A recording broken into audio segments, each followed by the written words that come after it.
আমি একটা গল্প বলছি, মন দিয়ে শুনেন আপনারা।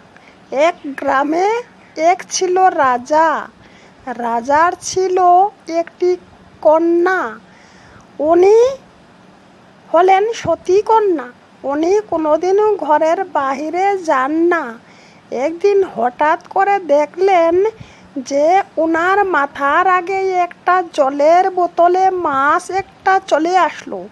দাসীরা জলের সঙ্গে মাছ একটি নিয়ে আসলো।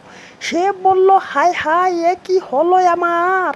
ওখান তো আমি সতীকন্যা হতে পারলাম না। মাছ যদি আমি স্পষ্ট ধরে ফেলেছি মাছকে, আমার সতীত্ব নষ্ট হয়ে গেছে। এখন আমি কি করি বলে কাঁদতে শুরু করলো। তারপর